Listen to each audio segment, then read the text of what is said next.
everybody. Welcome to the Soulful Eclectic. I am your host, Dr. Diana Collins, and I want to welcome you to today's episode. If this is the first time that you're joining me, welcome. Thank you so much for taking the time out to be a part of the Soulful Eclectic and listen to what it is that we have to talk about today. And if you are coming back, oh my goodness, welcome back, welcome back, welcome back. And thank you for taking the time out to come back and listen to what it is that we have to say. Because sometimes we got a lot to say. Our days get kind of busy and we got a lot of things going on. So sometimes there's a lot to say. So I want to say thank you to the Divine Nubian Essentials for being a part of our group and just supporting what it is that we have. If you haven't tried their products, please do your due diligence and try their products. And to Collins Education Resource Management, where education is their passion. We are looking to help all those who are in healthcare and healthcare education and help them sustain that and just be the best selves that they can be. And also out in the community, educating the community on health, wealth, and being their authentic self as they come into day-to-day life.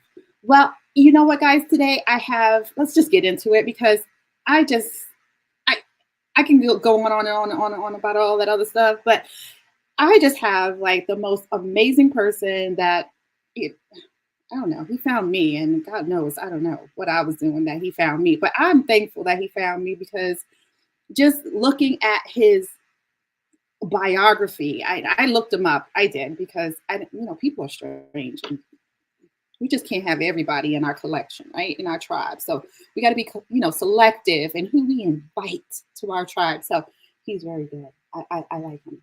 Okay. So I'm just going to say his name is Mr. Lonnie Woods III.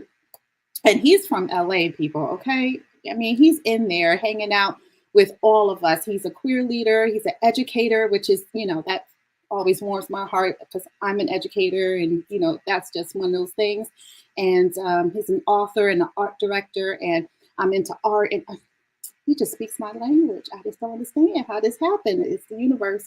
The universe is working, and I love where the universe is going. So I'm just going to ride this ride with the universe, right? So I'm just going to stop, and I'm going to just introduce with my new friend, Lonnie Woods. Hey, Lonnie. Oh, my gosh, so good to meet you. I know we talked briefly and, we had our little spiel before getting on, but I told you, I read your stuff. You doing some things. I can't hear you. You're muted. Sorry about that. Can you hear me now? Okay. Look, that's my life in all these Zoom meetings. And no. They're like, you just said a lot, but you muted. I'm like, right. You be getting into it. I'm like, muted. So Lonnie, oh my gosh, it is so great to meet you. And I just say that with the fullest of heart. It is really wonderful to meet you. I really read about everything that you were doing. And it's just, I'll let you talk about it a little bit. So go ahead. Sure. No, thank you. Thank you so much for having me. And I think it's always beautiful when, we say like, how did someone find us? I really believe that, spirits are connected. And I think, when we feel that feeling of a stranger found us and it's like, wow. But I think it's the same feeling that you feel when you walk into a room and you're attracted to somebody or you're like, oh, that's my person or type of person. So I think, when we find each other online, I think that same thing happens. So it's just so cool to find people doing good work and similar work. It's also encouraging, to keep going. So thank you for doing what you do. No, absolutely. You know what? And I'm going to say this because I know what it is, but I'm going to say it for everybody else. Please explain to everybody what a queer thought leader is.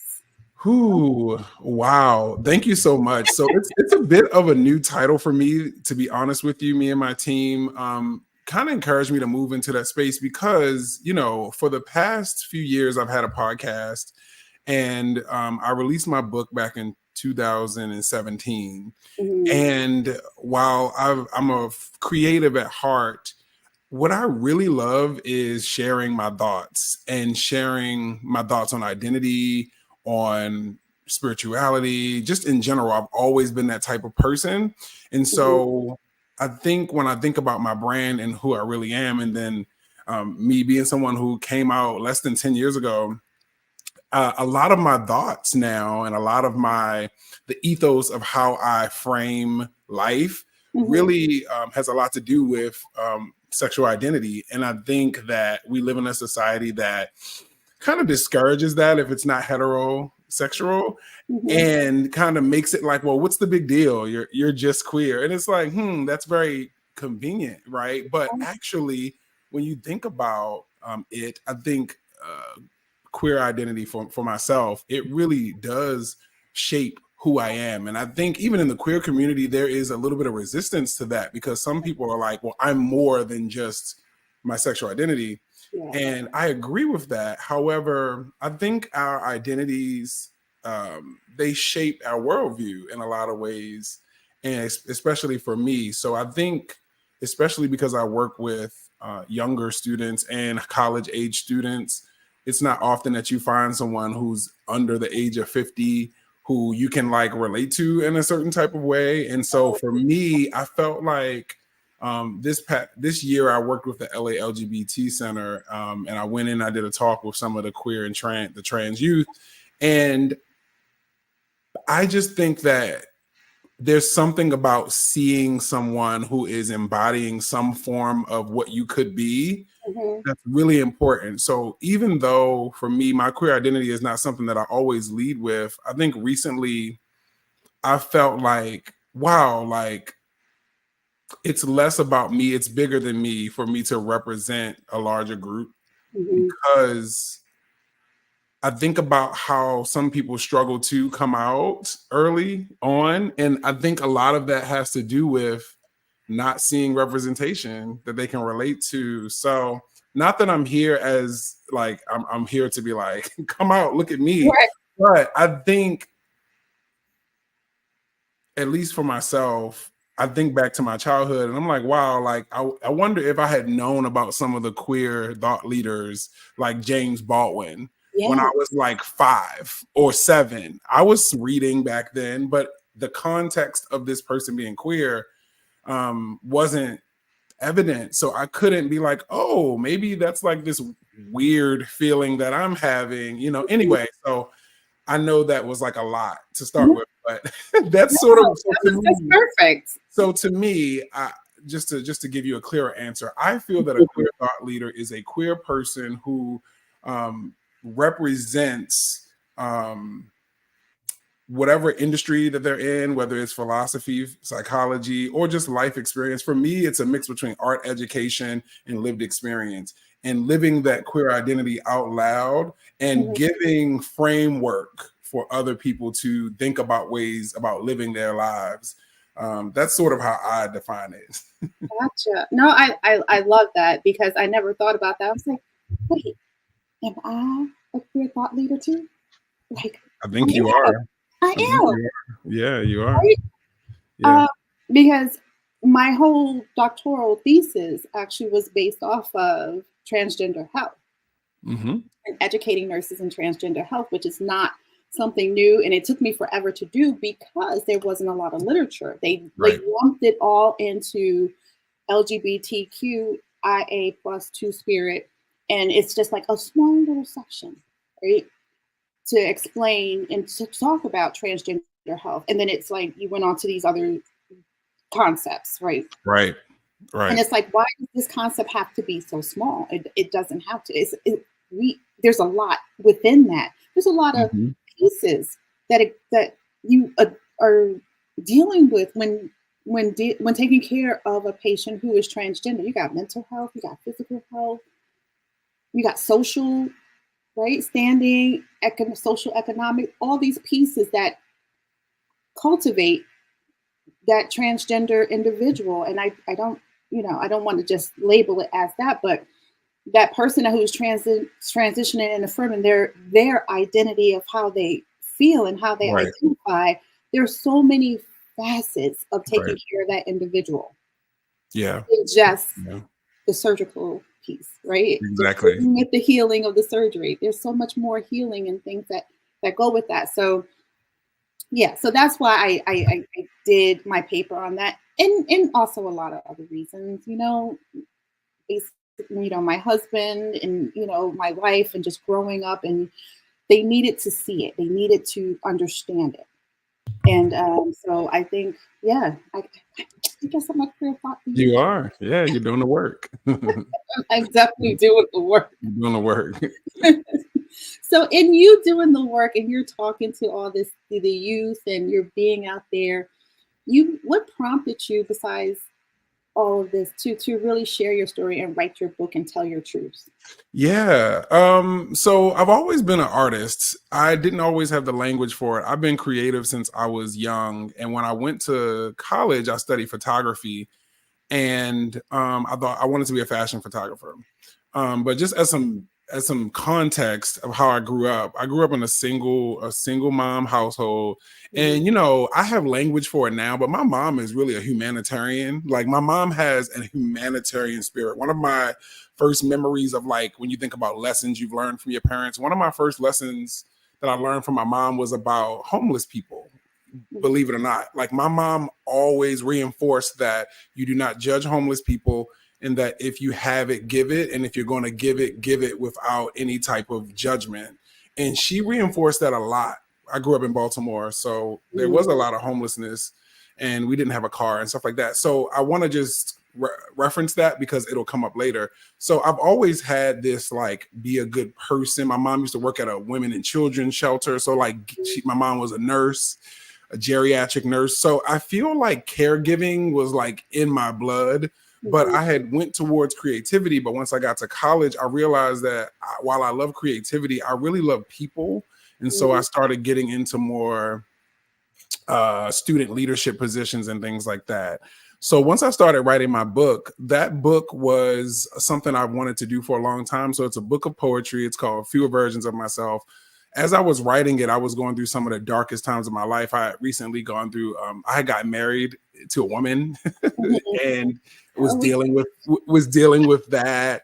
And I was just in this sort of revolution with my identity, and I didn't really know it. I was turning 30, mhm, and this book that I just wanted to put out, honestly, because I just wanted to have it as a accomplishment. Like I've always wanted to publish a poetry book, but as I was putting it together, I was realizing that there are some themes in this book that keep coming up, mhm, and you can either hide from them or you can face them. And what I realized is that some of these poems were from when I was in middle school and stuff like that. And I'm like, oh wow, you were a caged queer kid. Like when, like, a lot of it was like, some of my earlier poems was about like feeling trapped, oh and a wow. lot of like morality talk, and a lot of like um just feeling trapped within something, but I didn't have the language for it. But as I got older, I'm like, oh, you're gay, baby. It's like, Yes, you're gay, it's what it is, baby. honey. You And so got when they talk about your inner child, I think I met my younger self when I it. was putting the book together, and it became really clear that, oh, this is about you battling with your queer identity. And Mhm, so I decided to name it Fewer Versions of Myself, because I realized that over the years I had created all these different versions of myself to protect myself in yeah. different situations. So to answer your question, I think that, like I said before, I don't believe that our lives are lived to be insular. I think that I struggle sometimes with whether, like, I agree with like us having a purpose anymore. I used to really be like, purpose was the thing. But Yeah.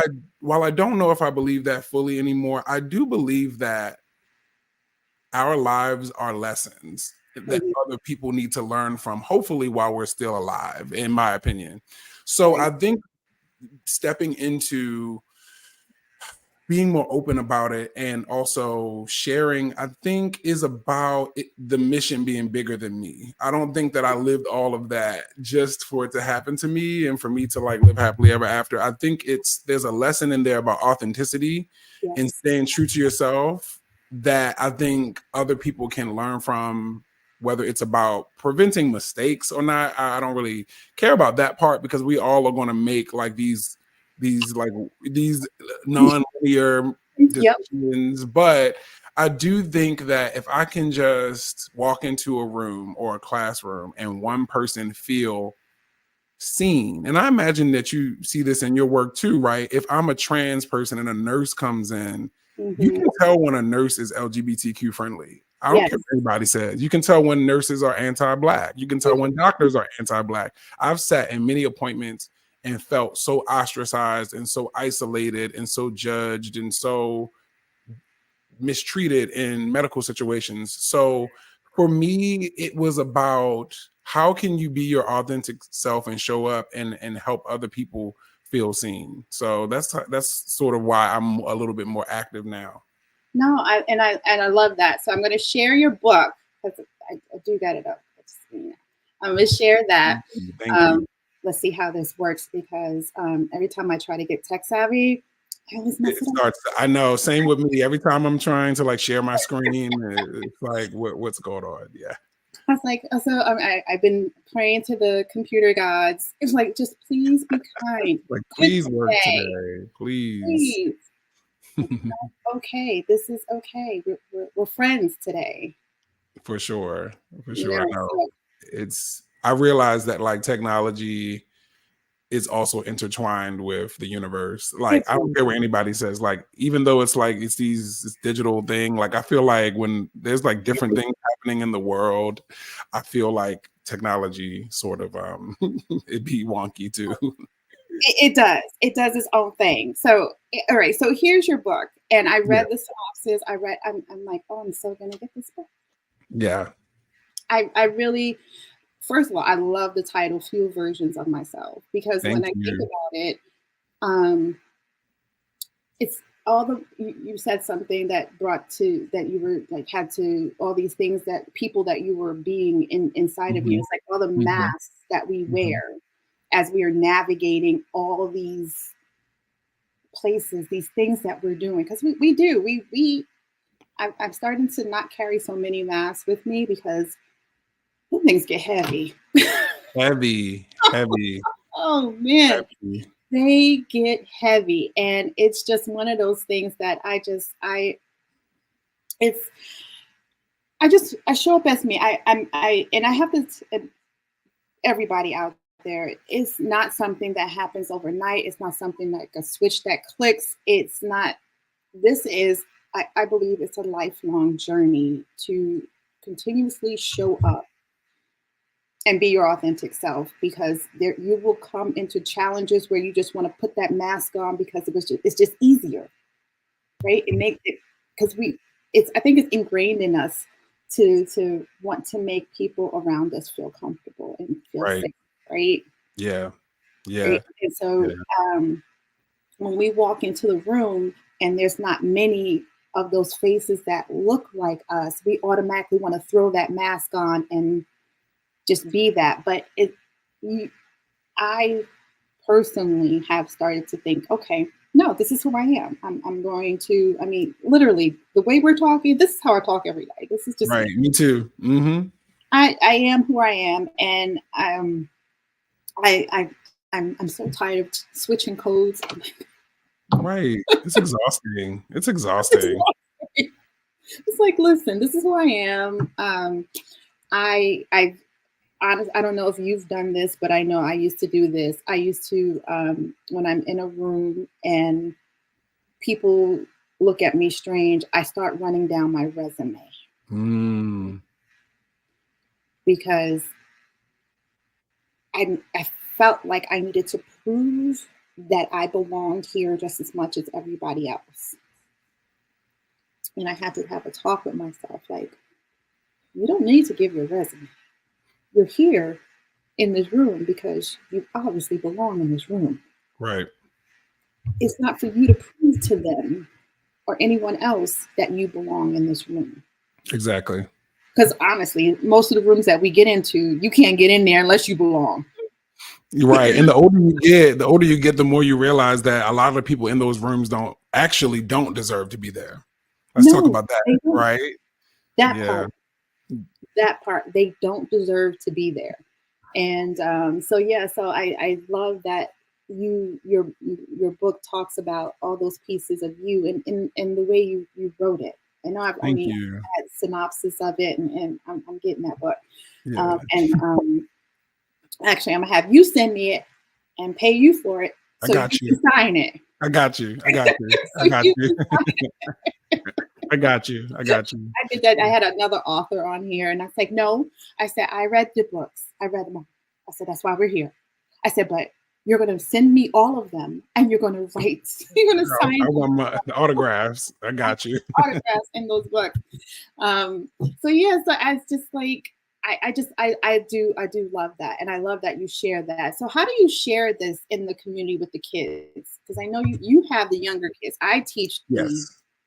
the old folks, but Yeah. you got the babies. How Yeah. sure. Yeah. That work is really amazing for me. I think that if in a past life I probably could have been a K through 12 teacher. Hmm. I discovered higher ed first, and it's definitely a better fit for me because honestly, I think the bureaucracy of K through 12, I think I would struggle with. Yeah. But the book itself, I have done some work with it in sharing just with the LA LGBT Center, for instance. It was really about my career as an artist and how sometimes our careers aren't linear and how we can have different bits and pieces. Like you're freelancing over here, you're writing a book over here, you have a full-time job over here, and everything in between. So I think one of the parts of that representation is like letting young artists know that they don't have to be a full-time artist to be valid, that you can Right. write a book on the side and stuff like that. But some dreams I have for the book is to create a curriculum for it that would be for K Ooh. through 12 so that we could maybe create masks.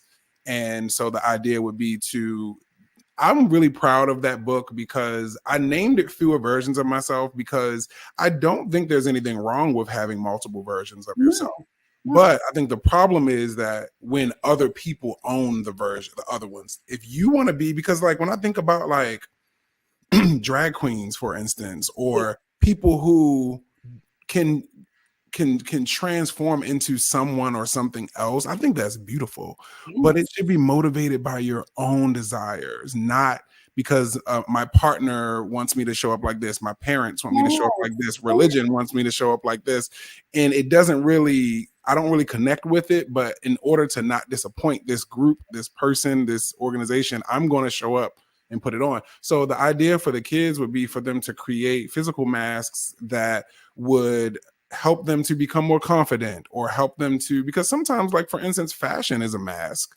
You know, like Yeah. when I put certain things on, I feel different, I feel more confident. I Yes. think that's great. So the idea would be to have children to create these masks and to write poems about who they are and what each mask represents. So that's something I'm developing. Mm, So love those that. are like the formal ways I'm thinking about incorporating that. No, I love that. And I love that because it shows the, again, you sharing that the right side of your brain with the left side of your brain and how the Mhm. two can work together. Sure. Because we're always taught you get to do this, you can't do that, you got to do this. And, same with me. I went to school, I did all these things because I shut off that creative part of my brain because we didn't talk about that growing up, right? You couldn't Right. be an artist. It just wasn't feasible. It was nothing we talk about. You go to school, you go be a teacher, a doctor, a lawyer. Right. Hmm. And we change that for the youth. I'm like, yeah, you can do that, but if this is truly your passion, then do it. Like I just Exactly. started acting like 5 years ago. Wow, that's amazing. And I think it is amazing. It's so great. And I'm having the best time, and it's not work to me, even though I do have to work to study my scripts. I have to do my one. It's work in that aspect. It's work you enjoy, and I think that's part of that creative piece that you have too when Mhm. you're doing your writing and you're doing your Yeah, poetry, and you're working with the kids, and you. I love that you're sharing that with them. That you don't have to be linear. There could be other parts of you. So, explaining that piece of the mask and yes, the different versions of yourself is really important because, like you said, it's okay to have different versions of yourself. for sure. Because I mean, especially if we're moving back to the queer identity part of it, some of those masks are necessary for safety, right? So when I think about trans folk, I think about effeminate men, I think about gay men in general, gay women in general. We have to armor ourselves, not out of desire, but out of safety. Out of Safety. safety, right? Like, so I know so many queer people who even when I was living in New York, like they would not take public transportation with certain outfits on because they were going out to the club and they felt comfortable with short shorts and maybe a bra, or maybe they had on lipstick, but Right. whatever. But they would take Ubers and have to spend more money. And I know other drag performers would do the same thing. Like, I'm probably going to not be out in public right now, so I'm going to put on this pair of jeans and this hoodie just so that I can be safe.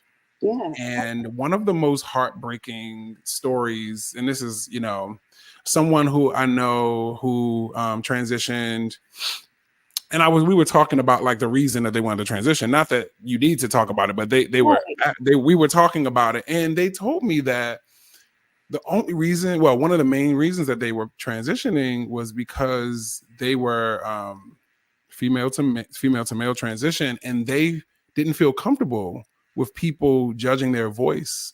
Yeah. And they were like, if it were up to me, I would just show up the way I do, but it's becoming dangerous for me to look the way I look and sound the way I do.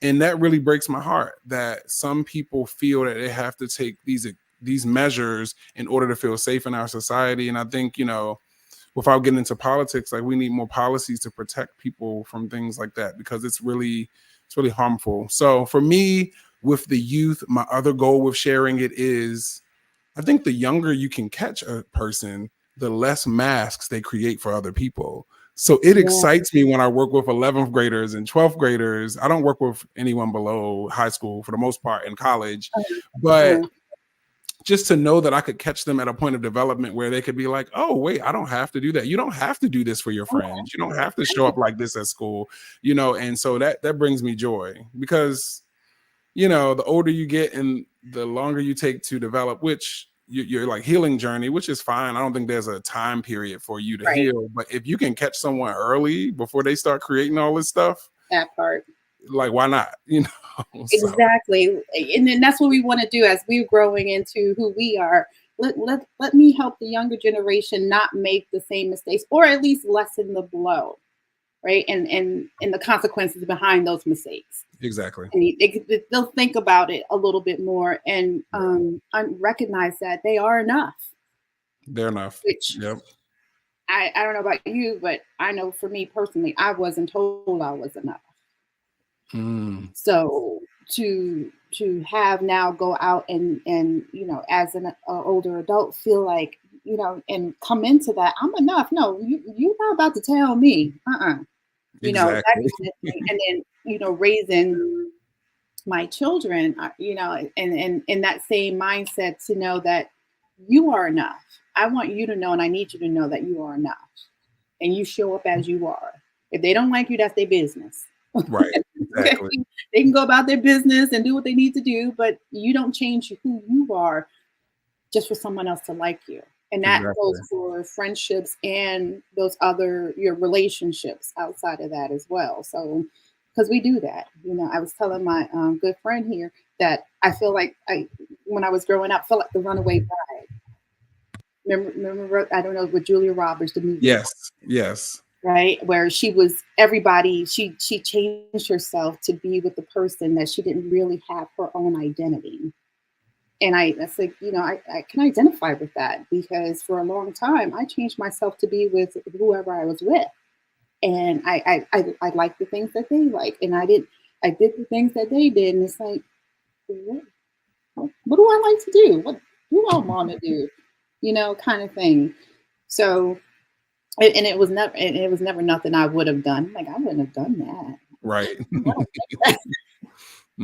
I can relate to that for sure. Yeah, I think especially one of the coolest questions that I've learned to ask your parents, I got from Iyanla Van Zant, but from Iyanla Fix My Life, which, whatever. But the question that she said to ask your parent was, where were you in your self-worth journey when you met my father or mother? Because when you think about it, those like genealogical traits, they get passed down in terms of like how we seek love. And it's so interesting, when I asked my mom that question, my mom was, speaking of runaway, like she at a young age, she was disenfranchised from her family. So when she met my father at 20 or whatever, I think it was this sense of this is someone who's showing me love and attention. Yes. And I haven't felt this before in this way. I didn't get it from my parents. And so there was this person that was in my mind, I'm making this up, but if I go back to it with the language, I think my dad love bombed her. You know what I mean? Like, Yes. I think he was also running and like showing up in a certain type of way. And it's so important because when I think about some of my earlier relationships, that's why it's so important to talk to your kids about that stuff. It's like something you don't think about. But that's how some of my first relationships happened. I didn't feel like I was enough, and there was somebody who really, really liked me. And instead of me assessing, just because someone really, really likes you doesn't mean that they're for you. Right. And there are people that I was in relationship with in some way that liked me a whole lot, but because I had such a low self-esteem in that way, it felt like this was the person and I should just go along with it. And that was a huge lesson. And it's funny you mentioned that whole self-worth thing, because I just went through another journey with self-worth because I thought I was okay, right? I was like, and what I realized is I went to therapy, and my therapist was like, our focus is going to be self-worth. And I was offended, actually. To be honest with you. I was like, I'm super confident. I have this, that, and that. Like I was living in New York City at the time. I was like, I'm a confident person. What do you mean? She said, you are confident, but self-worth and confidence aren't necessarily mutually exclusive. And I was like, what?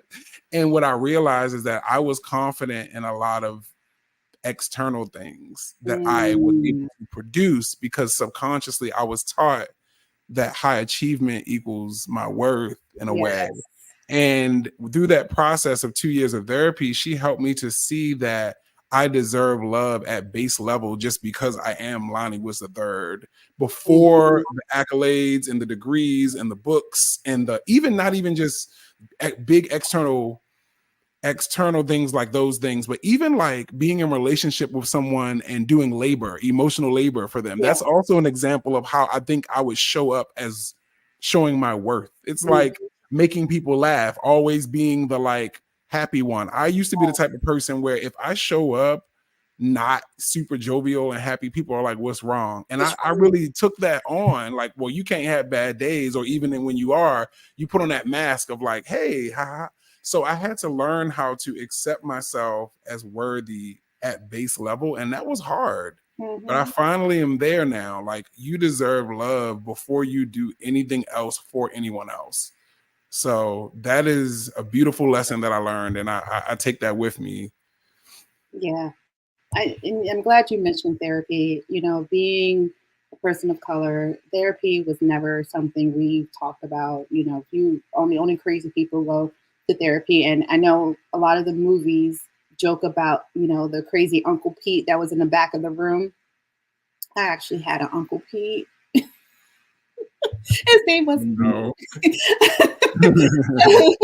but you know, you really never have those conversations. So I appreciate Right. you mentioning that you actually sought out therapy and you know, found some worth in it, because I do try to share with people, all people, you know, those of us in the Black and brown community and those who are also, you know, out there in the world who just are struggling. Therapy works. But it's only as good as what you put into it as well. So if you go Exactly. in and you want to go in and lie to your therapist, what the hell are you spending your money for? Exactly. You gotta tell some cold hard truths, So take cold. responsibility. Yes. Woo. It is. And I Okay. think for me, therapy is great, but I think if I'm being honest, I'm very self-aware as a person, and I'm a how do I say this? I think my emotions more than I feel them. Mm, So like there's a word for it that I can't think of right now, but yeah. I am I can articulate my feelings, but I can't always feel my feelings. And I think that's just like trauma. Like, it's just the way that Okay. I process things Mm-hmm. is more so cerebral. That's what they call it. I'm a cerebral processor. Yes. And that was some of the work that we were trying to do in therapy. And she's like, I want you to feel your feelings. And she asked me something that I never been asked before. And I was like, girl, you trying it. Like, she was like, where do you feel it in your body? And I was like, what are you talking about? She's like, no, I want you to close your eyes and tell me where you feel these emotions. And I was like, I think at the time I was like, it's in my chest, it's in my throat. And I was like, whoa, because I just don't really. She's like putting your hand on your heart. And like, I'm like, whoa, like I've never done that because I was raised in an environment where emotions, I had a parent that didn't know how to process emotions, that had been running, that had been dealing with trauma. So there was no skill set of like processing your emotions. You just kind of went through stuff and you had to get up and go to work the next day. You have to get up and go to school the next day, or it gets swept under the rug. Yeah. So growing up in that type of environment, while very loving, and I think my childhood was great, you know, we all get left with residue from our childhoods. I don't care how great your parents are or how bad they were. Nope. But that's one of mine, is that that along with my attachment style being more avoidant, I'm very cerebral with my emotions. So I've been trying to learn how to feel it, and it's difficult for me. Yeah, it's a challenge. It's a challenge. Like I learned I'm a people pleaser. I'm like, really? Right. You'd be like, for real? Am I? And then you'd be like, damn. You think so? Then you think about stuff. I'm like, oh, well, I did do that to make them happy. Oh, I really didn't want to. So yeah, so it's like it really kind of really makes you think. When you said something that triggered a thought, Curtis Jackson, Mr. 50 Cent himself, right? Said, and I saw it scrolling through like social media or whatever. He said, depression is a luxury that all of us can't afford. So when you were talking about how we just get up and just go, we hold on to it. It's a luxury, right? Because we got to go take care of those kids. We got to go pay the rent. We got stuff to do. So I truly understood where he was coming from with that thought process, because a lot of us did suffer from depression and do have some remnants of depression and, you know, social anxiety, but we got to go out there because, you know, I can't live on the streets. I got to take care of these kids. Now, mind you, we do have some that could not hold on to that and did succumb to their, you know, their mental illness, because I'm just going to say what it is. It is a mental illness. So right. Did succumb to it. So, and that's where we have those who were homeless and, you know, doing all these things and whatever. But when he said that, I was like, I thought about it, I was like, yeah, I really didn't afford myself that luxury to allow that depression to really take me to a dark place like some people get to do. I don't say it like that, get to do, but they do. Yeah. Yeah. And like, even when you think about, like, I believe in like Maslow's hierarchy of needs. Oh, absolutely. Right. Have you heard of that? Oh yeah, I teach it all the time. Oh yeah, right. Of course, you know. But I think what people forget, especially Black or brown people, when we I think we've gotten into this space where we weaponize therapy, like, oh, you need to go to therapy. Yes. But some people don't even have the first layer, the first level of Maslow's theory, which is this air, food, shelter, water. Yes. And then the next one is safety. The next one is love and belonging, right? So it depends on what level they're in. They don't even have the bare necessities, and you're expecting them to go up and see a professional about their mental health. So I think, you know, I find that this society really hammers down on poor people and also Black and brown people, in this sense of like, well, why don't you just go and like do the thing and, you know, get the help you need? It's all out there. It's all equitable. It's all equal. And it's so much more complex than that, you know, and especially for working class folks, poor folks that have to work. So no, yeah, it's not acceptable to everyone. And honestly, and I'm just gonna put it out there, my kids probably get mad at me for saying it. But they actually were in therapy since they were probably 4. That's great. because like you got married to a woman early on in your years. I was with, obviously I got two kids, right? So I was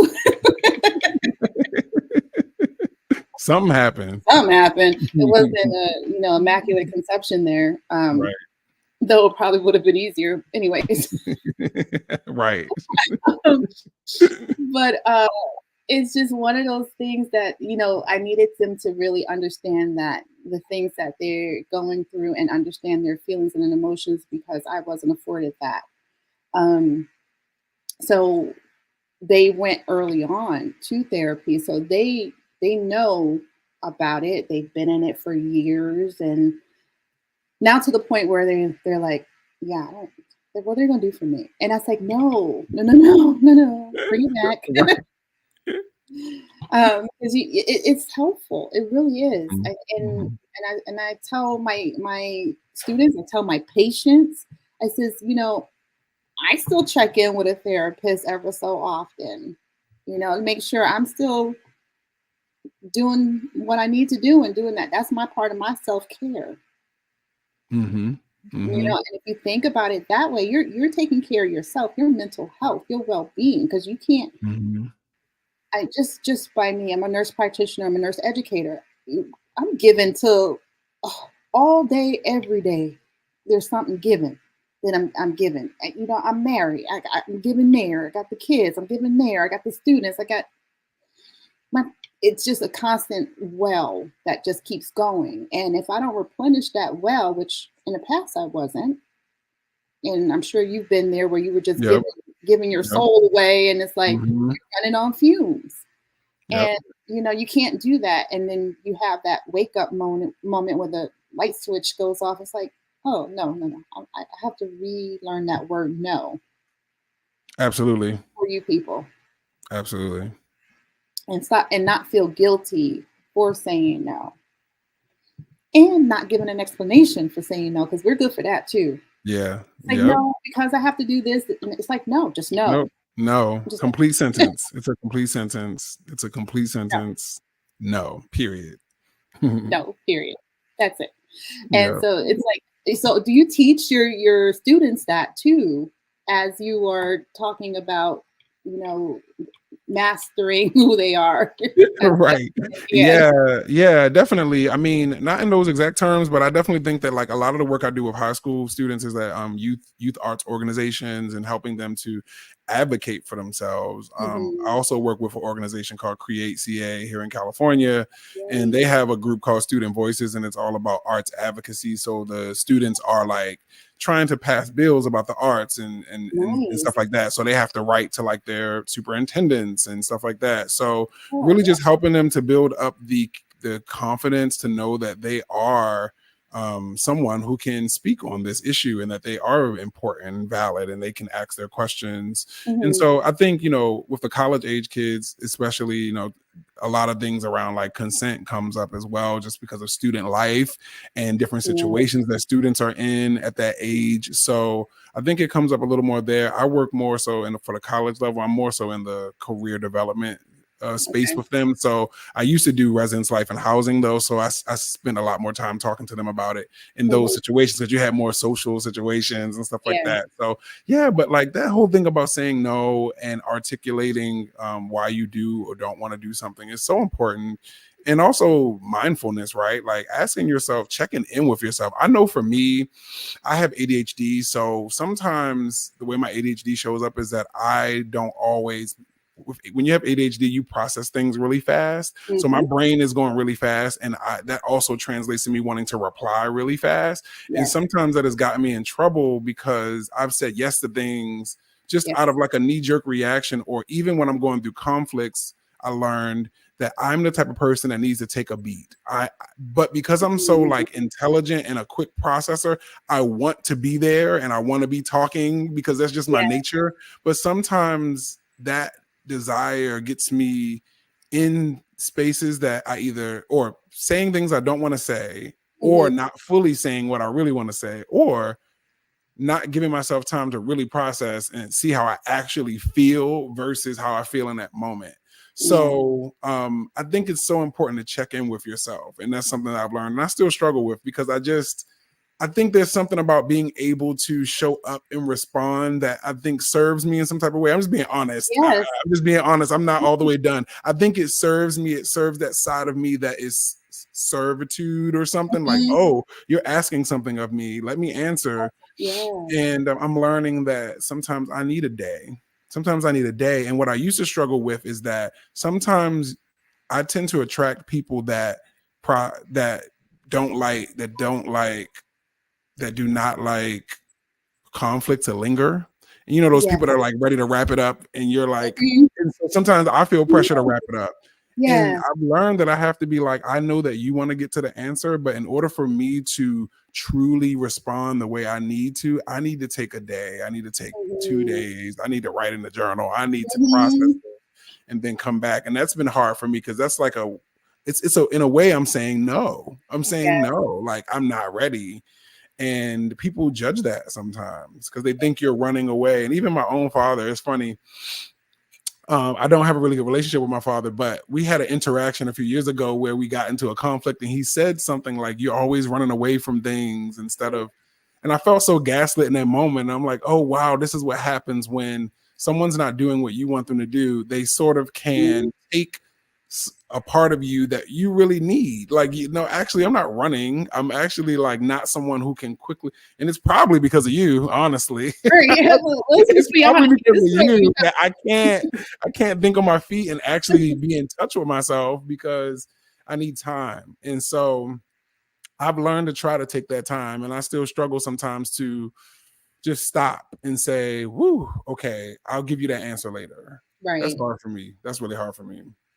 I think that's a challenge for a lot of us because I see that too. And it's funny you say that because my husband is really good at that. He'll stop and he's like, you know what, I'm just not going to answer that right now. And me, I'm like, no, I need you to talk to. Like, tell me now. And he's like, it's better if we just wait. Let me, and he'll go in the garage or whatever, walk the dog, and then he'll come back and he's like, okay, I can answer you. But then it's like, I don't want you to, I don't want to talk about it. How about Right. that? Right, Like this right. happened.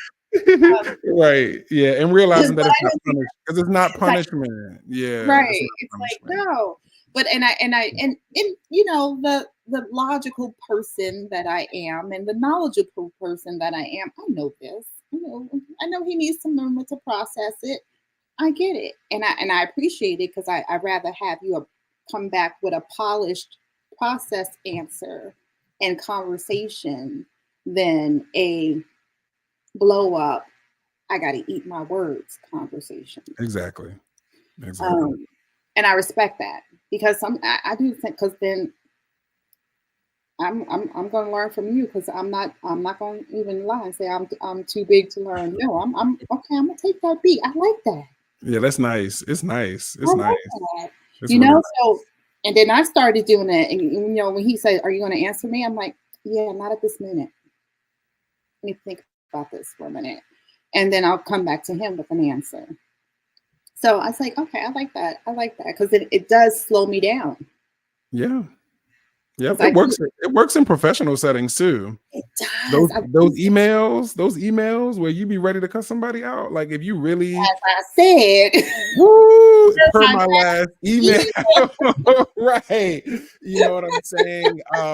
And sometimes those are still valid. I still send those sometimes, but what I've learned is that when I respond quickly sometimes and I'm so frustrated, then sometimes you have mistakes in there and Yes. you're not I realize too you don't always get the fact checked because at work Yes. it's like let's fact check this to make sure that it's even valid before Mhm. you get to being so it does work, but it is a hard practice, especially for people like me and you that like we're so smart, we're so self-aware, we can give you an answer. Like I feel Yeah. like I can talk about any topic. You can Right. tell me, you can talk to me about astrology. I mean, I'm I okay. don't know a lot about astrology, but I can sit there and talk to you about it if you ask me. I can have So an intelligent conversation about it. I'm good. exactly. I can make some inquiries and some hypotheses and like some curious, Absolutely. so I think for me it's just slowing down and remembering that again, I deserve love. So when Mhm. you deserve love just for being who you are, you don't have to show up for everybody the way that they would prefer you to every time.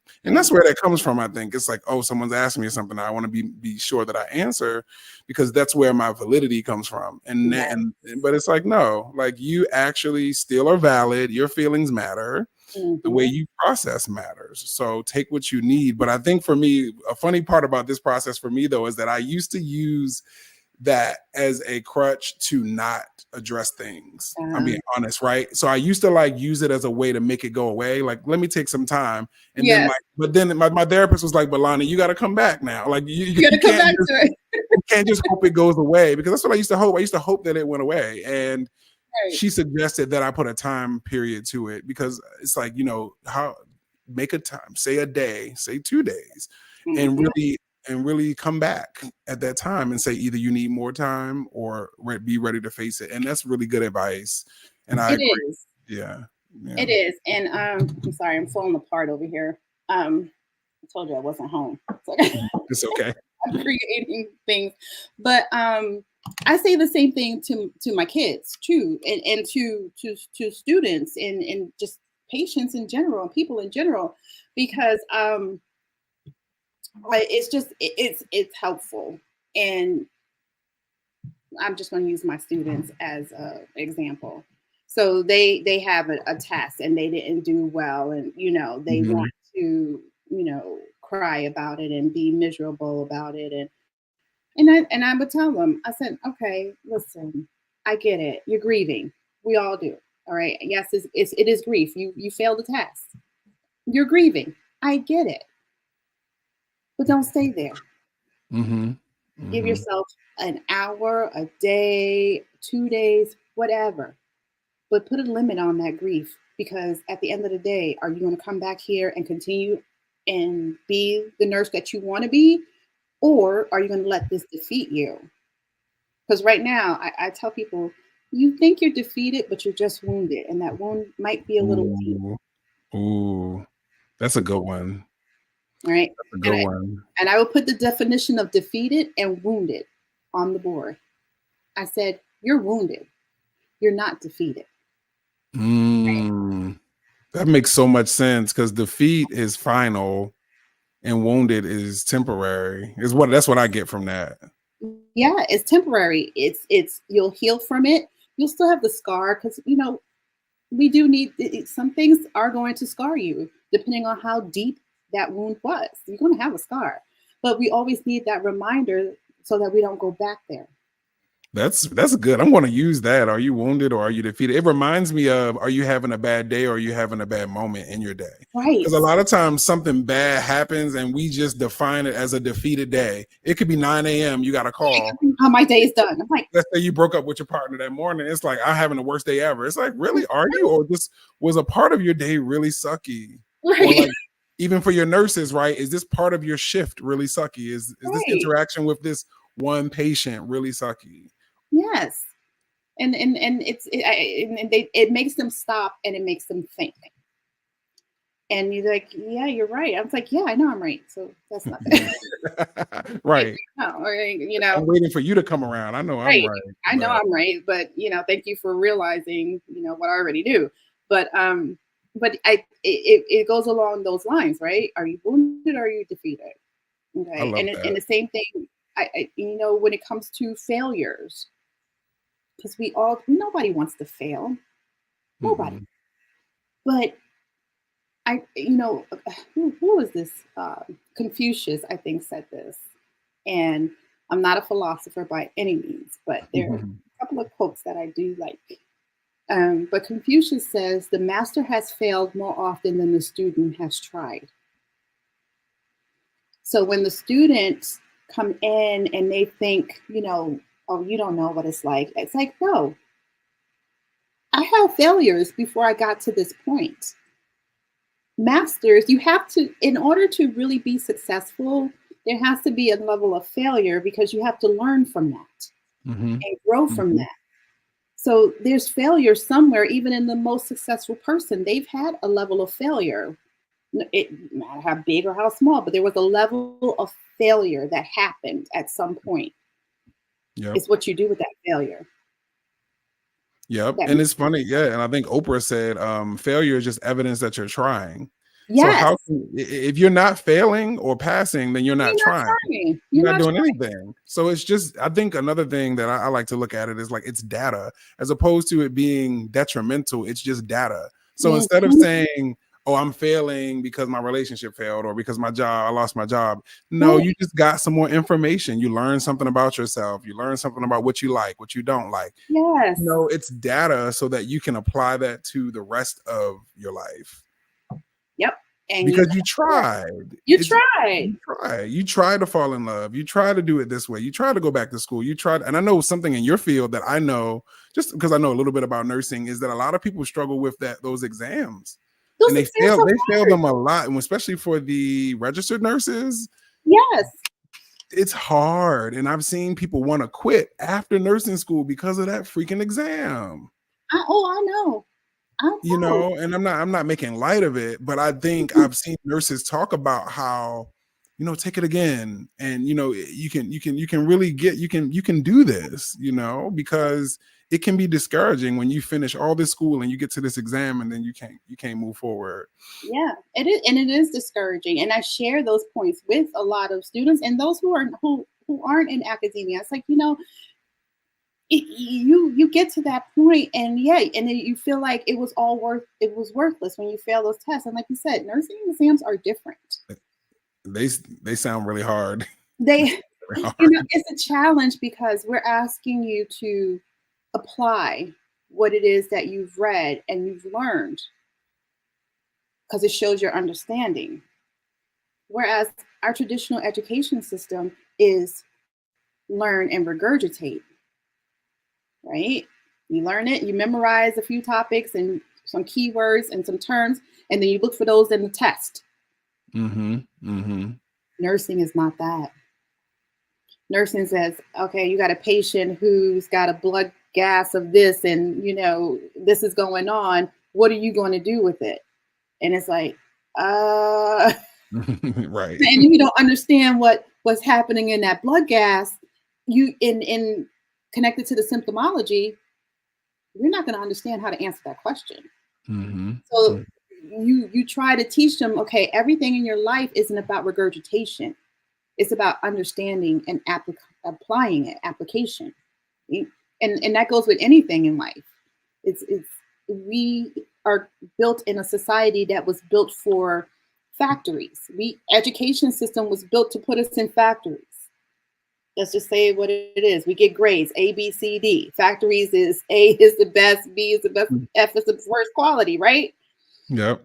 So it's the same thing with institutional learning. So we're trying to retrain the brain, and it's the hardest thing. Yeah. It really is. And I feel bad for them.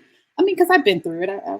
I mean, been a nurse for almost 30 years or so, so I get it. And I didn't forget what it's like. I understand the challenges, but I try to incorporate that what we talked about, the mindfulness and self-care and understanding, because you need those pieces to really understand how you're going to translate that into caring for your patient, recognizing those cues and not taking care of themselves and not understanding what's going on with their health and want to take care of that. So opening up that other side of their brain, that creative side of their brain, and having them use it in a different way Yeah. is a challenge in nursing, especially coming from traditional education. Oh, yeah, no, we could do a whole nother episode on that. you could. We could write a whole book on that alone, so. It really is. And it's I applaud anyone who goes into healthcare, into nursing specifically. And everybody's like, well, what about doctors? And you know what? I love them. They have their purpose. But to me, it's the same thing. They're learning something and they're regurgitating it back and expecting to see it. And when they get stumped, when it's like, oh, wait, I didn't see that in a textbook. People aren't like textbooks, people, kind of thing. So it's just, man, Yeah, I'll take, once I learn more about the medical system, because I'll take a nurse practitioner over a doctor any day, over because nurse practitioners have a sense of, well, good ones, I suppose, have a sense of connecting and questioning and curiosity that doctors don't have, to your point. And I think it's because the way that nurses are taught to support the needs of the patient, doctors are like more so like in this hierarchical space of like, I'm the doctor and Yes.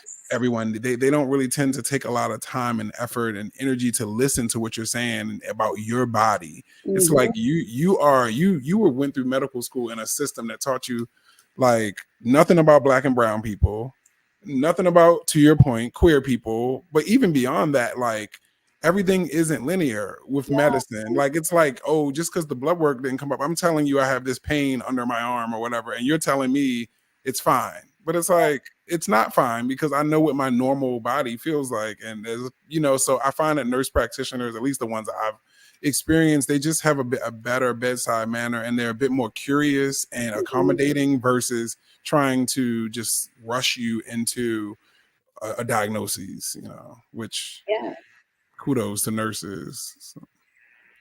So thank you.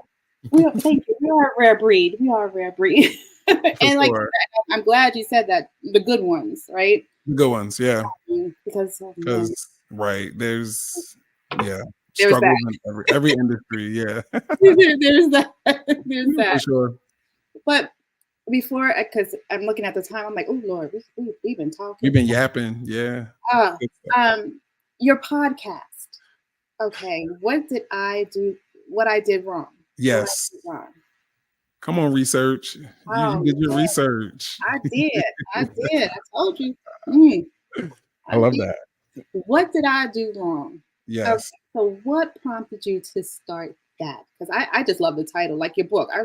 What I did wrong. Yeah. You know what? The podcast came out of 2020. Another thing I've always wanted to do. Well, I think that in a former life, I probably would have gone into journalism or something, because I really have always like orating and being, I don't know, like I used to read the back of like potato chip bags and practice like reading things out loud. And I used to read out loud in class. Like I've always been like, I think, a forward facing type of person. So the podcast, again, is another way for me to talk, right? And I was like, I've always wanted to do a podcast. So 2020 came around, I did it. But the reason why I did it and the whole premise around it is mistakes.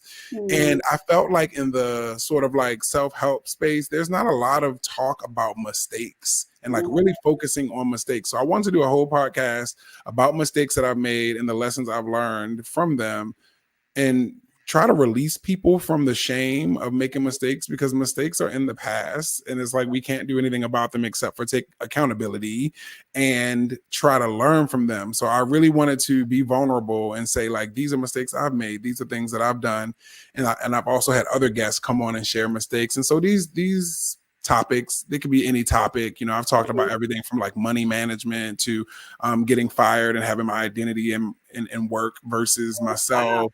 I've talked about body image. I've talked about, college mistakes I made in college and stuff like that. So it's been really cool. I have 5 seasons. I'm on a little bit of a pause now. I'm wanting to come back with season 6 next year. And so it's really just a podcast about mistakes and really like taking away the sting of mistakes. Like I want to make it normalized, because it is normal. It's normal to make mistakes. So let's talk about them and let's remove the shame and normalize them, because they're going to happen. Exactly. And I love that. And I was like, yeah, because I mean, in this whole growth as we doing this, because same reason why you started your podcast, same reason why I started my podcast, is because I felt like I had something to say. I had things to share, and it's a way. I love talking to people. I love it. I'm an ambivert. Okay, I'm like the quintessential ambivert. I like go out there and I talk to people and say, okay, I had enough. I'm like hide for a little bit. Yes. This is why I'm in a cabin for like a week, so I can hide for.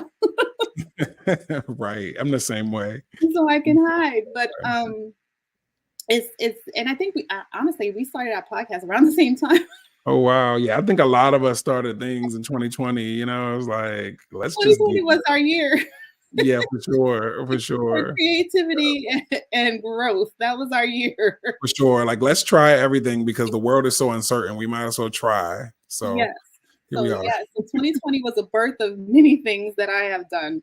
Um, but I love that you are talking about you and the things that you've done and the mistakes you've made and the consequences behind them and how Yes, you navigated that. Because again, because that goes back to that I'm wounded, not defeated, and I'm going to show you, right? absolutely. I can Yep. show you better than I can tell you. Exactly. Yep. I had a former therapist, a different one than one I was talking about. She has a more African indigenous practice, and Mhm. she talks about us being wounded healers, right? Like Oh, us yeah. not us be we have this ability to, and quite honestly, I think it's what makes you relatable to heal Mhm. others is that you've made you're not perfect. You're not, you're someone who has done things. And I think that, man, mistakes have really knocked people off the course of their life and they don't have to. Mhm. And what I learned is that it's not really the mistake that knocks us off the course, it's the shame.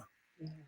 It's the not letting, for the lack of forgiveness for yourself that holds you back, because the mistake, yes, can really mess you up. I'm not saying that the mistake itself Mhm. can change your life. I mean, let's not be, I'm serious about that, depending on how big the mistake is. Right. But I do think that a lot of the ones that we experience, it's really the shame of having a baby out of wedlock. It's the shame of being gay. It's the shame Mhm. of being trans. It's the shame of not doing what your parents want you to do for college. It's the Yes. shame of and the disappointment you don't want to experience. That's what keeps you trapped most of the time, not Mhm. really the actual mistake. And then you get older and you realize the mistake was actually doing what everybody else wanted you to do. And then now Yes. you're trying to like make up for lost time to be yourself.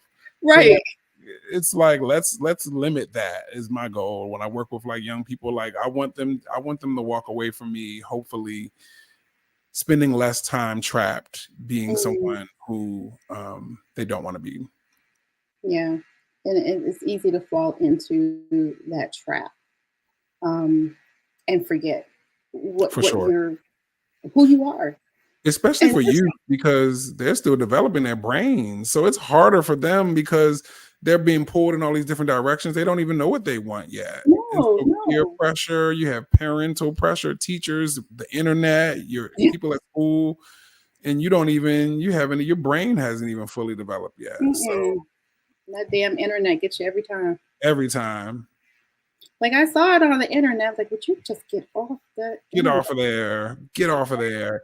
Well, It's the internet funny. said, It's funny. One of my best friends who's around my age said something that I was so proud of them for saying recently. They were just talking about how they limit their internet access on certain apps because of comparison.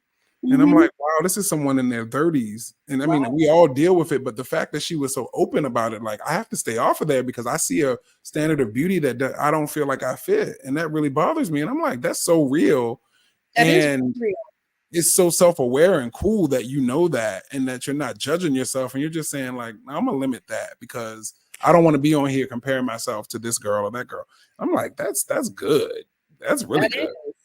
Because you do, and it's so it happens subconsciously because it's all subliminal after a while because it keeps coming back, and all of a sudden you find out, oh, why am I buying this all of a sudden? Because it kept coming up, you know. Exactly. Yeah, that's so true. So I'm proud of her too for acknowledging that because it is true. It's a standard of beauty that just it's not real and it's not sustainable. No, Let's be it's real. not. It's not sustainable. You got these 60-year-old women who are walking around with Botox and all this filler in their lips and their cheeks looking like the worst cat known to man because of standard of beauty that they grew up with, Yep. right? So yeah, Yep. I mean, it's just ill. No, again, I kudos to her. Kudos to her Yeah, because it kudos to is. her. I'm proud of her. I'm proud of her because that's something to say as an adult. And I know that younger people you struggle with it even more. So I was telling her, I was like, wow, like if you're able to say this, imagine what a 12-year-old girl is feeling like when they look at Yes. someone, or a 17-year-old or a 14-year-old. So No, I commend her for that. So yeah, I mean that's awesome. So I, I mean I'm going to show your artwork too, because Thank you. I Thank can't. you. You can't not. I will. Please do. I appreciate that. I appreciate that. Because I'm all about the arts, and as you know, I joined again. I'm going to tell you on here, but Tucson. I'm in Arizona, so the Tucson drawing studio. We started being a part of there, and they are a bunch of predominantly white, but they're getting more people of color to be a part of the art, because we are out there, right? And a lot of our art is not seen. So I appreciate them for, taking on that initiative. And during Juneteenth is when we actually found this art place. It was like a random date night kind of thing. Let's go here because we love art. And the art was freaking amazing. And I'm just looking at I'm like, you could be all that stuff you got at the house. Right. Right. We can do this. We could put that up, we could be a part of this. So we did, and we both, I keep saying he, but I was a part of that too. I had a couple of pieces in there, but most of it, the collection was his, but we did our first art show during a fundraiser. So it was pretty cool. That's I didn't cool. sell anything, but it was cool to be a part of it. Yeah, that's cool. He does lino etching. Oh, wow. That's amazing. Yeah, I know about that. Oh, that's so intricate. It is. And I'll show you some pieces later, because I'm not going to do that here. But it's really cool. It's really cool. It's really cool. But I was looking at your stuff, and I just was like, oh my goodness, what he was just doing his thing over there. Yes.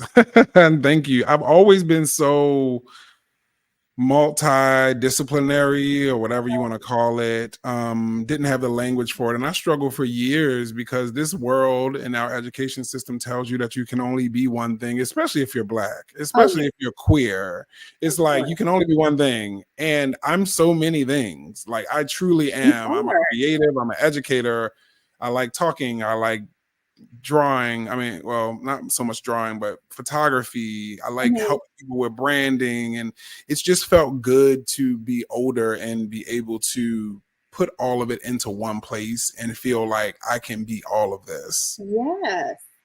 Yes. And I love that you're doing all of this, and it makes my heart smile, because sometimes I feel like I'm like just this crazy woman that has like 50 million things that she's got going on in my life. Same. And I understand. I had someone ask me the other day, and she says to me, if you, which one of these things that you do is your passion? And I said, It's like, why do I have to choose?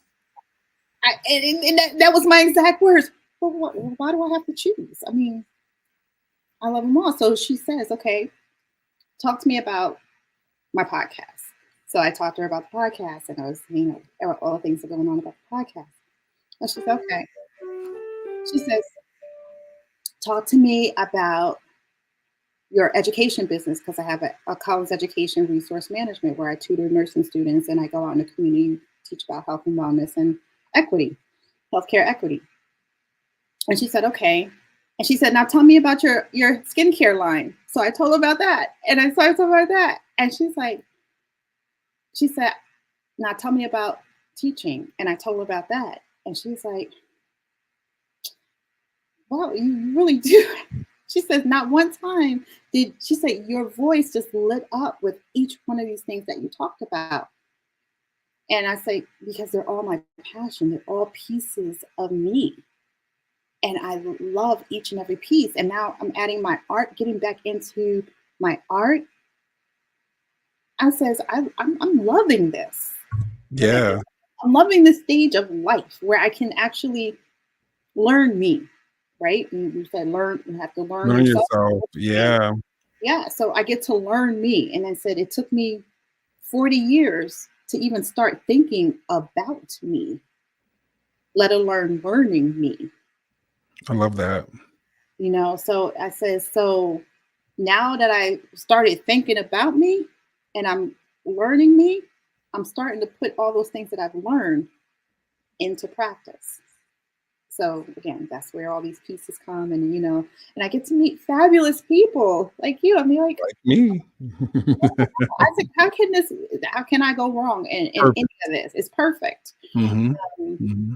Now to get it to be so that I can do it and not work a 9 to 5. Hello. That part. That's the That part. part. That's when you really got something going on. Yeah. That's when you know you really got it, and you could dance for real. Right now, I could Right. just the leg. Exactly. I Yeah. want to get down and groove because Hello. because then you can really cultivate all these pieces, Right. and then you get those people in your life. And I'm quick to get rid of a naysayer.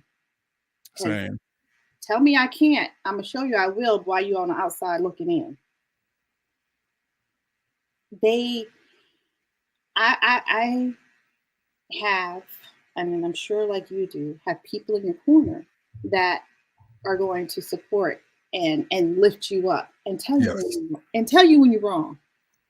Um, and I love those people. Even though most of them sometimes is my husband, I want to just knock him out, but I love him. Um, it's just it's a growth, and it shows how much you've grown. And I'm sure with your podcast, with your book,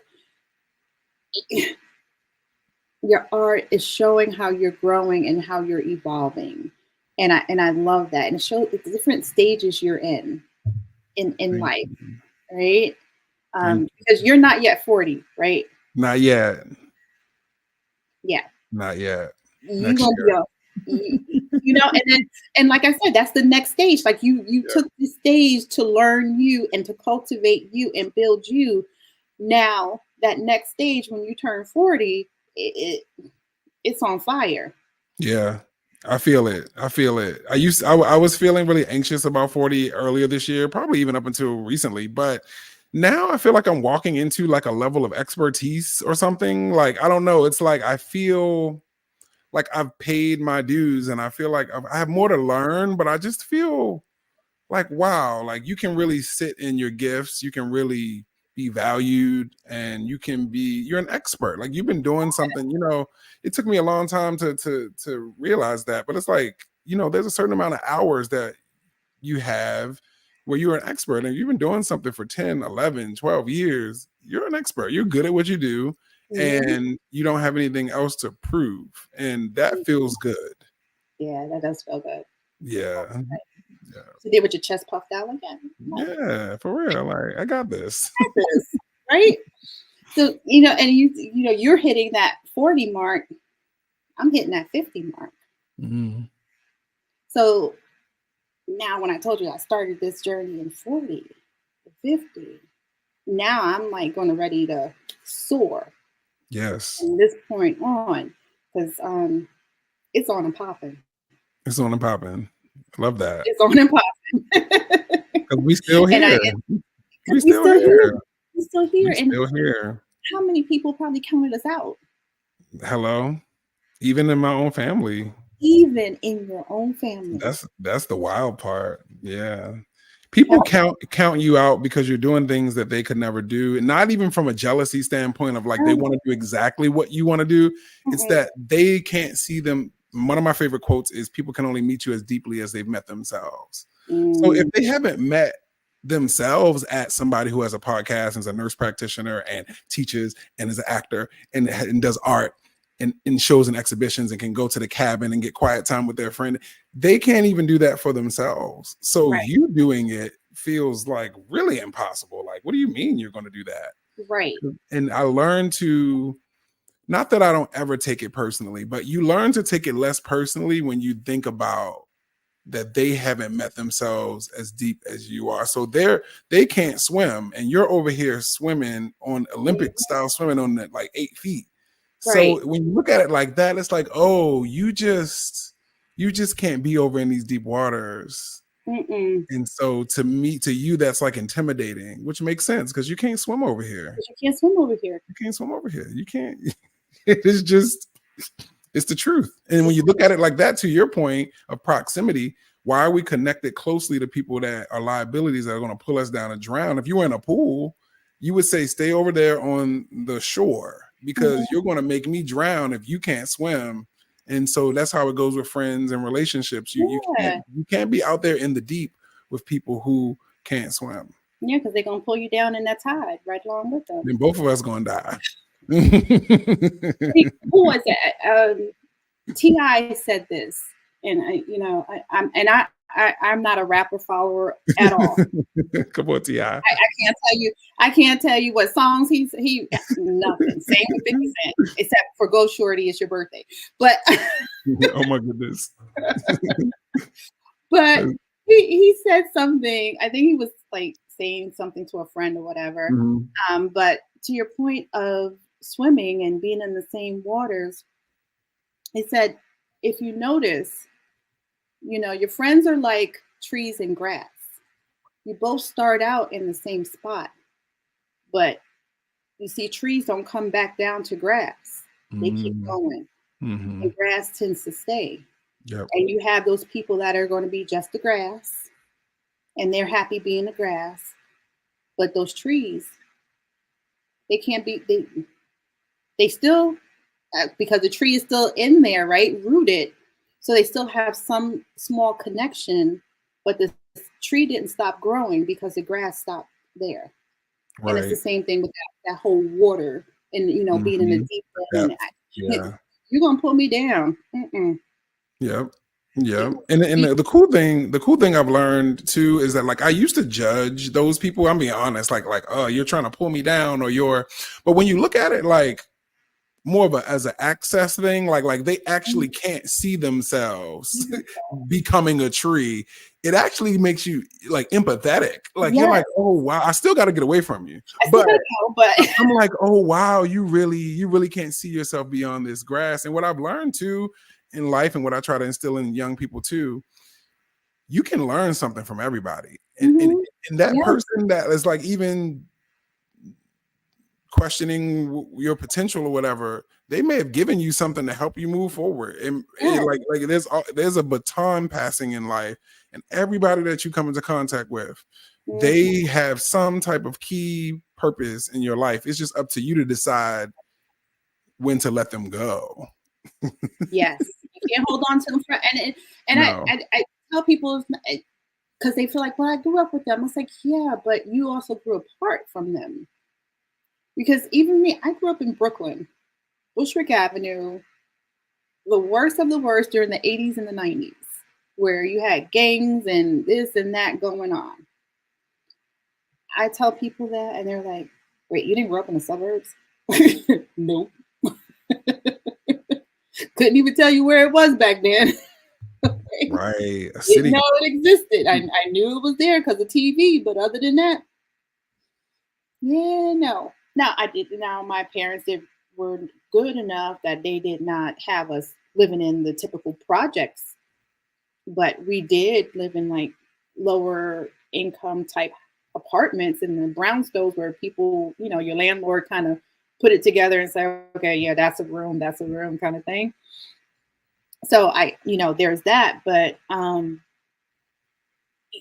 kind of something like I tell my kids when they grow up, because while I was in nursing school, we did in upstate New York, we did live in the projects for a short period of time while I was finishing my degree.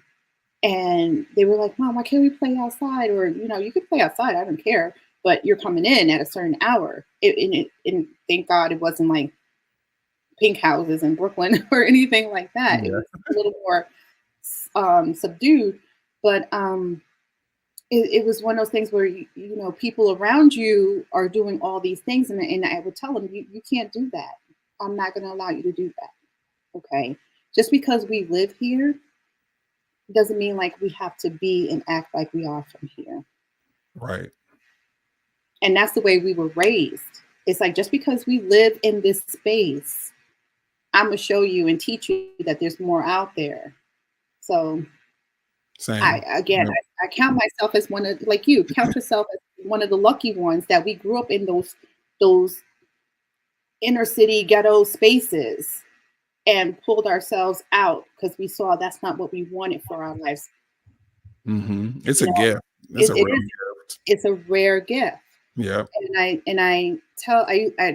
kids tell me that I must have been some sort of sorcerer or witch or anyway. I said, no, I had a strong intuition that I had a mantra that says, I will not be a product of society. And I will not allow my children to be a product of society. Now, at 20, that's profound. That I'm just going to is. say, Yep. 20, that's profound. I don't know where the hell I ever got that from.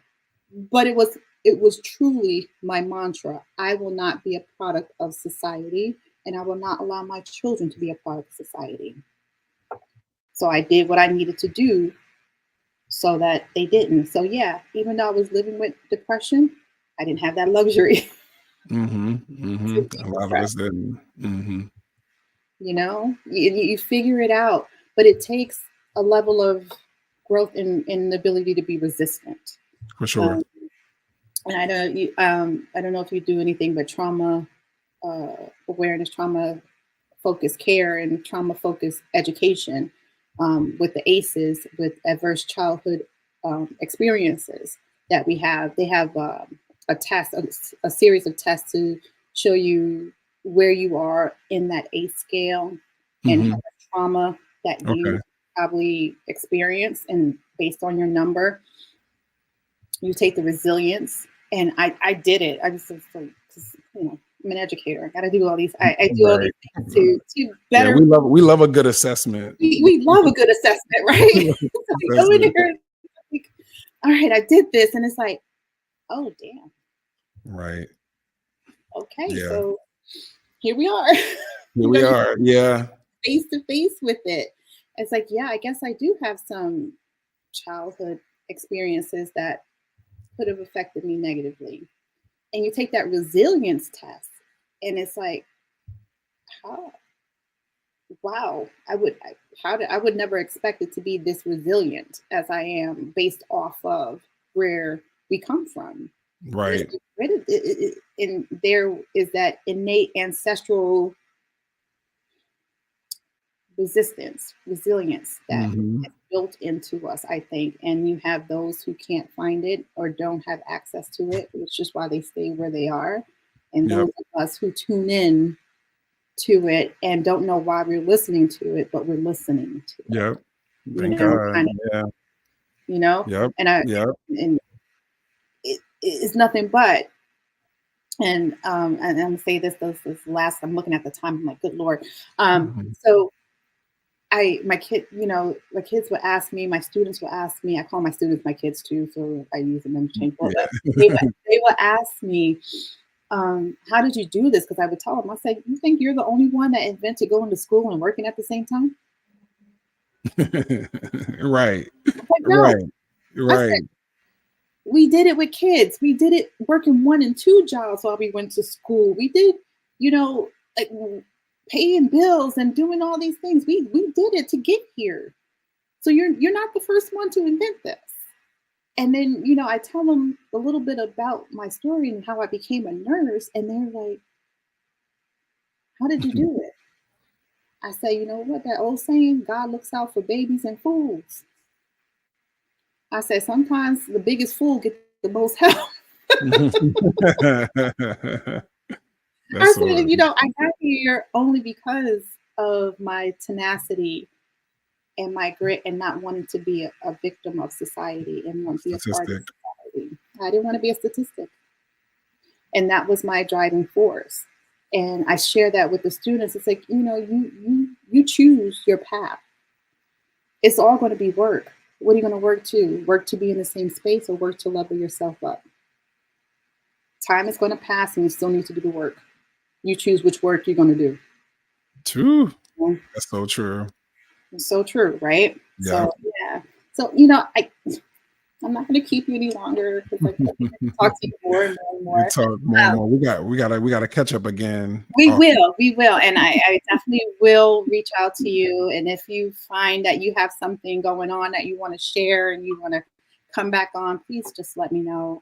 Will All do. my guests, I tell them all the time, I say, you come back on anytime you want. I say, because it's just me and my show, and I just go do what I want to do. So anytime you want to come back, just come on back. And, and I'm definitely going to call you back to pick your brain about a couple of things too. For 'Cause sure, for sure. I would love to. I would love to. yeah, and anytime, just let me know. I'm pretty open. Again, Okay. it's my show. I talk about everything from soup to nuts. I think a couple of weeks ago I was talking about sex or something. I saw that. I was like, okay, I gotta see what's going on in this episode. It's so important though. All of it is a part of the human experience. It It's like really I is. love everything that has to do with the human experience. I think if I could, I probably once I learned the language, like I really think I'm like a sociologist. Like that's how I think, or like I really love society and humans and how humans interact. I think it's Yeah. very interesting, especially under the guise of where we are in our political system and how everything's so oppressed. But it's like if you really look at like Yes. we're all very similar, and so it's We just are. interesting, yeah, to Yeah, the way we're separated. I It's think it like was meant to be an anthropologist, to be honest. anthropologist, something like that. Yeah, It was meant to be an anthropologist because I love studying people and what makes them click and the cultures, the ethnicity, what drives them, and I love looking at the back of history at the Aztecs and the Mayans and just the natives and how they came, and it's all fabulous to me and it's all learning and I fascinating. just love it. And I tell people all the time, if you don't have friends from all over the world, you're seriously limiting yourself No, because you're missing out. You're you're missing missing out out. on some Yeah, I amazing agree. things, amazing people. And it's not about, and I tell people all the time, it's not about cultural appropriation, it's cultural appreciation when And you do sharing. that. Because Hmm. I'm not adopting a culture and claiming it as mine. Oh, exactly. I'm appreciating it for what it is and giving it its just due. So um Yeah. yeah, I think we got some more talking we can do. Yes, for sure. Thank you so much for having me on, and I'll make sure I Absolutely. get you that book. Yes, and I'm gonna put you in the waiting room for a little bit, and we're gonna talk about all that other stuff. But Okay. look, my audience know how I get. I get off, and I just go on my own We love little a thing. tangent. We love a I tangent. do. I go off Mhm. on a tangent, and it's some they be good ones too. Listen, that's where the best stuff comes from, the tangent sometimes. It really does. But I thank you so much for You're taking the welcome. time out and being with me, Of joining course. me in this lovely cabin while it's Of course. my last day, and I'm like so hurt by it, but it's okay. Yeah, enjoy it. I'm enjoying the moment to get back to that Grateful. hustle and bustle of that life, but it's okay, Life but it's great. It's great, and we are blessed to be able to do it. to do it. And I said, Absolutely. we're blessed to be able to do it. So thank you. You're And welcome. I'm going to have you skirt off. Oh, before we go, Yes. where can people find you? I know I have the website that Website. we were Yes. sharing. So is that the main place that we can find you? Yep, you can find me on my website, LonnieWoods III.com. Just spell it all out. But I'm also on Instagram with that same handle and TikTok. I share a lot of my thrifting and style inspo on my TikTok. So I'm a big thrifter and vintage Yes, shopper. I saw that. So I love sharing, helping people discover their personal style through thrifting. So yeah, you can find me in those places. And I would love to chat with anyone who wants to collab, any arts organizations or just individuals, always open for collabs. I love it. And we're collab forever. Forever. Forever. It's like, I love Love you. it. I love it. It. So thank you so much again. And You're welcome. put you in the waiting room, but I'll be back to you in a second. All right. All right. See you. Bye. Yeah. So guys, thank you so much. I know. Y'all know how I get. I could talk. I know. I gotta stop. But hey, this is who I am. Authentically me. So here we are. So thank you guys for joining us. And if you have any questions, please feel free to reach out. Uh, Lonnie, he's amazing. And just go ahead and take that time out. And I would just go and look at his page. Look, get his book like I am, because Lord knows. we all need a little self-awareness within ourselves and a little guidance. No one's above that, for God's sakes. But he's got some wonderful things, and his art is amazing, like I showed you guys. So therefore, there you go. You got some great things in there going on. So I appreciate him so much for joining us. Thank you, Lonnie. Thank you, thank you. And before we go, I'm gonna share one more thing, and then we are out of here. So actually, no, I'm not. I'm storytelling. We're gonna leave it at that because we did enough today. So with that, guys, take care of yourselves, take care of each other, and remember, okay, like they say on an airplane, you got to put your oxygen mask on first before you go help somebody else. So you can't give from an empty well. So do some self-care. So take care of yourself and each other. Namaste.